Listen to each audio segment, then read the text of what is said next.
बिहार शिक्षक पात्रता परीक्षा 9 सितंबर से 21 सितंबर तक हो रहा है, मगर खबरें यहाँ आ रही है कि छात्रों का कहना है कि मैथ का क्वेश्चन आईआईटी और जो ऊपर का एग्ज़ाम है आईआईटी से भी ऊपर आईआईटी एनआईटी के तरफ से लिया जा रहा है। अब छात्रों का यह भी आरोप है कि इतना हार्ड एग्ज़ाम या इतना बिना सिलेबस का एग्ज़ाम लिए जाना यह कहाँ तक सही है। केवल मैथमेटिक्स का स्टूडेंट ही नहीं, साइंस के स्टूडेंटों से भी जब हम मिले, आप पिछले वीडियो में तमाम वीडियो में देख सकते हैं कि स्टेट छात्रों का क्या रुख रहा है। वह अपनी बातों को मनवाने के लिए, वह अपनी बातों को पहुंचाने के लिए कई बार सरकार के खिलाफ बोलते हैं। सेंटरों पर जो कोरोना महामारी के दौरान सोशल डिस्टेंसिंग की बात थी वह बिल्कुल भी नहीं देखा गया। मगर छात्रों का मुख्य आरोप क्या है? सोशल साइंस के छात्रों से हम लगातार बात कर रहे हैं, उनका भी यही कहना है कि क्वेश्चन का क्वालिटी पिछले बार से ज़्यादा था, जबकि सिलेबस नहीं दिया गया। और जब वह 10th तक के शिक्षक को ले रहे हैं तो ग्रेजुएशन तक का सवाल क्यों पूछा जा रहा है? 12th तक का मैथमेटिक्स में के सवाल भी इस तरह से पूछे गए जो आईआईटी में भी नहीं पूछे जाते हैं। उनका कहना था कि क्वेश्चन का स्तर जब हम यहाँ के हिसाब से तैयारी कर रहे हैं, जब हम पिछले सिलेबसों के मानक को देखकर हम तैयारी कर रहे हैं, तो हम कैसे कर लें उतनी बड़ी एग्ज़ाम की तैयारी। अब एक और जो बातें छात्र कह रहे हैं कि नॉर्मलाइजेशन की, तो अब ये कैसे तय होगा और कहाँ से तय होगा? कुछ छात्रों का कहना है कि नॉर्मलाइजेशन सही है, कुछ छात्रों का कहना है कि नॉर्मलाइजेशन सही नहीं है। कुछ छात्रों का कहना है कि पिछली बार ही रिजल्ट दे देती तो ऐसी बातें नहीं आती। मगर कई अलग अलग छात्र अलग अलग बातें भी कर रहे हैं।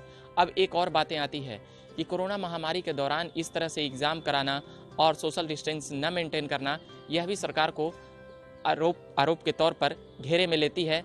छात्र बीएसईबी के अध्यक्ष आनंद किशोर से भी संपर्क करने का प्रयास किए थे, मगर वहां से उन्हें वैसा कोई आश्वासन नहीं मिला। आश्वासन जरूर मिला, मगर कोई ऐसा परिणाम नहीं मिला जिससे कि जो स्टेट का एग्जाम हुआ था जनवरी में उसका रिजल्ट आ सके।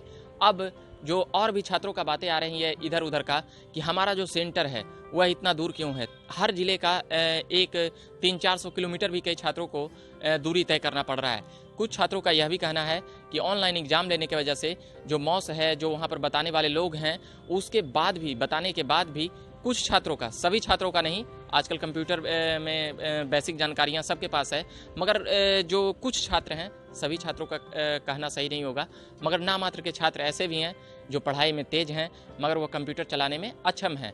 एक छात्र और भी मिले थे, ब्लाइंड छात्र, यानी कि दिव्यांग छात्र जो आंखों से नहीं देख सकते थे। उनका यह आरोप था कि हमें ज़्यादा समय मिलना चाहिए और मगर उन्हें ज़्यादा समय नहीं दिया गया।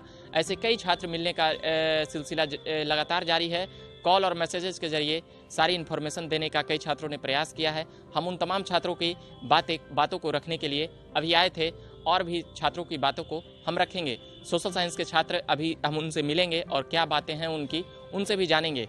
वैसे स्टेट के कई छात्र अलग अलग प्रकार से इस परीक्षा का बहिष्कार करने की भी बात कह चुके हैं। अब देखना है कि छात्र क्या करते हैं, नहीं करते हैं, कट ऑफ कहाँ तक जाता है और कहाँ तक नहीं जाता है। या छात्र भी असमंजस में है कि यह एग्ज़ाम का परिणाम आएगा या नहीं आएगा। सरकार भी अपना रुख स्पष्ट कर रही है। अब देखना है कि यह वैकेंसी कब तक पूरी कर ली जाती है। अभी के लिए फिलहाल इतना ही। झकास भारत से मैं रविकांत। चैनल को सब्सक्राइब नहीं किया तो सब्सक्राइब कीजिए, फेसबुक पेज को लाइक नहीं किया तो लाइक कीजिए, ट्विटर पर भी जाइए, इंस्टाग्राम पर भी जाइए। झकास भारत को आपके सपोर्ट का, समर्थन का इंतजार है ताकि और भी बेहतर आवाज़ उठा सके। अभी के लिए फिलहाल धन्यवाद।